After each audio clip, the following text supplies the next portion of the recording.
Hello guys, welcome back to my channel. आज हामी पहिलोचोटि नयाँ ट्रिपमा जाँदैछौँ। एकदम उकालो होइन, घलेगाउँदेखि लिएर हामी भुजुङसम्म पुग्ने प्लान छ। आज तपाईहरुलाई बाटो बाटोमा मनोरञ्जन गराउँदै जाँदैछौँ होइन, जानेछौँ। कस्तो भइरहेछ भाइ उकालो हिँड्न?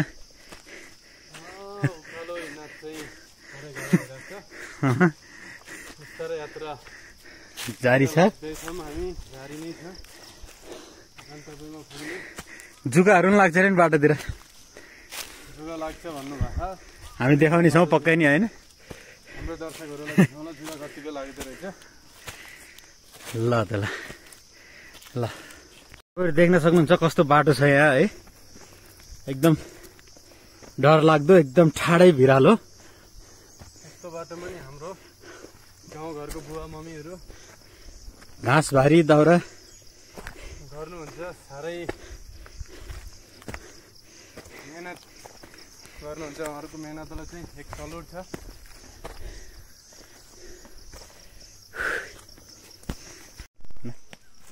ओहो दाइ, ल हेर्नु त, यहाँ त काफल पो बाँकी रहेको रहेछ। अरे ल त ल खाऊ न त एक दुईवटा। गाइजहरू हेर्नुहोस् है, एक दुईवटा काफल नि टिपेर खानुपर्छ। हाम्रो वनमा ल जा त। आउँदाखेरि यसो काफल नै पाइँदो रहेछ। त्यो रुखमा चढ्नु पर्यो, गाह्रो छ। लडेला हुन्न डर। यही छ, यसमा यही टिप्न है। ल है साथीहरू, ल हेर्नुहोस् है, आउनुहोस् है। काफल तपाईँको पाकेको काफल साह्रै मिठो रहेछ। ल आउनुहोस् है साथीहरू, ल काफल खान आउनुहोस्। धेरै रमाइलो भइरहेछ आज। ल आइज टिपौँ मजाले अनि खाउँ। हेर्नुहोस् गाइजहरू, हामी यति माथि डाँडामा आइपुग्यो, यति ठुलो पहाडमा। तपाईँहरू हेर्न सक्नुहुन्छ कति राम्रो दृश्यहरू छ। ल हेर्नुहोस् है, हेर्नु चारैतिर यस्तो राम्रो छ है। हिमाल, बादलले भरिएको डाँडाहरू, जङ्गल। हिमालको डाँडा हेर्नु त कति राम्रो छ। त्यहाँ हेर्नु त, हाम्रो गणेश हिमाल कति राम्रो देखिनुहुन्छ। हिँड्दैछौँ उकालो अझै। हेर्नुहोस् यस्तो ठाउँ छ, ऐसलुहरू खाँदै, काफल खाँदै हामी यति माथि आइसकियो। हामी दाजुभाइको यात्रा जारी छ। अब हेर्दै जाउँ माथि। गर्मी पनि हल्का भइरहेछ, हावा पनि सिरसिर चलिरहेछ। ल हेर्नुहोस् बाटो तपाईँ हेर्न सक्नुहुन्छ कस्तो छ। यस्तो माथि हिँडेर जानुपर्ने हुन्छ। हेर्नुहोस्, ल हेर्नुहोस् है गाइज कस्तो फलिरहेछ ऐसेलु है। हामी यो खाँदैछौँ आज। ल हेर्नुहोस् कति लपक्कै फलेछ। ल हेर्नुहोस् है गाइज, मेरो भाइले यहाँ कस्तो इन्जोय लिँदै खाँदैछ ऐसेलुहरू। ल हेर्नुहोस्, वाउ यस्तो दामी छ। ल हेर्नुहोस्, ल हेर्नुहोस् त। ओहो, मलाई पनि खाउँ लाग्यो एउटा त। ल आउनुहोस् है तपाईँहरू पनि खान। ल फाइनली हामी डाँडामा आइपुग्न लागिसकियो है। तपाईँहरू देख्नुहुन्थ्यो अघि त्यो तित माथि देखेको हिमाल अहिले हाम्रो लेभलमा बराबर छ। ल हेर्नुहोस्, ल गाइज फाइनली हामी घलेगाउँको फेदीमा आइपुग्यो। अब यो रोड हो, मेन रोड यो तलको जानलाई।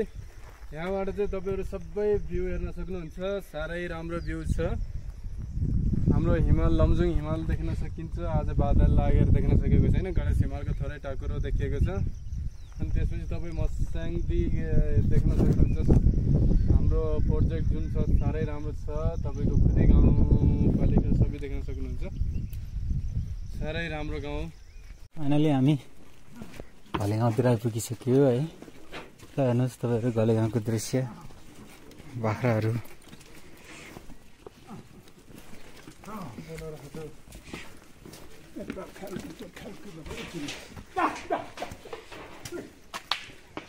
कताबाट जाने हो बाटो भने मैले त चिनिनँ नि त।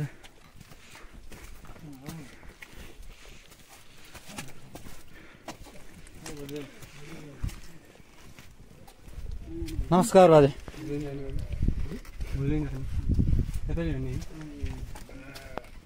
के अरे यता बर्खा गरिन्छ गोरु पाइन्छ बर्खाको लागि गोरु चाहिएको पाल्छ नि त बेच्ने हुन्छ कताबाट हो बाटो यतै हो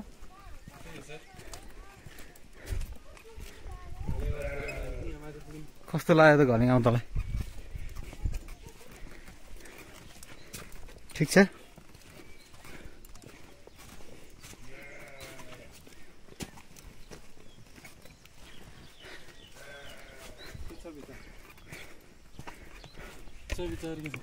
विचार एकदम ठिक छ अब हिँडौँ धेरै रमाइलो ठाउँमा आइपुगिसक्यो हामी लमजुङकै एकमात्र सुन्दर ठाउँ घले गाउँ एकदम रमाइलो छ सबैजना एकचोटि भिजिट गर्नु होला हामी फाइनल्ली तपाईँको मन्दिरनिर आइपुग्यो यसलाई भन्छ घले गाउँको मन्दिर गाउँ मन्दिर सातकन्या सातकन्या आई थिङ्क होइन सातकन्या होइन सातकन्या हो उत्तरकन्या उत्तरकन्या सरी उत्तरकन्या अनि तपाईँको यहाँ कुवा पनि छ तपाईँको लगभग कति यहाँ हाम्रो मेन गेट यो इन्ट्रेन्स हो यो मेन गेट यहाँबाट पनि जान सकिन्छ अनि हामी यहीँ केही पछाडि उतापट्टि चाहिँ फुटबलको ग्राउन्ड पनि छ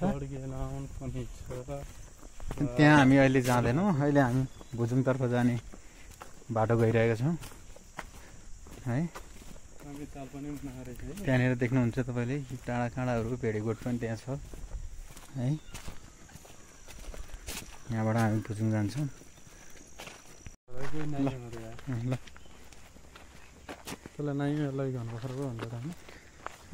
ल अब हामी घनपोखराको इन्ट्री गेटमा छिरिसकेका छौँ है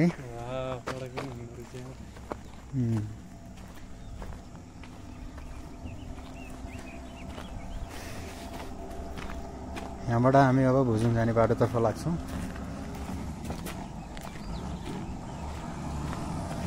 मेरो ट्रक पनि आइरहेको छ गाडी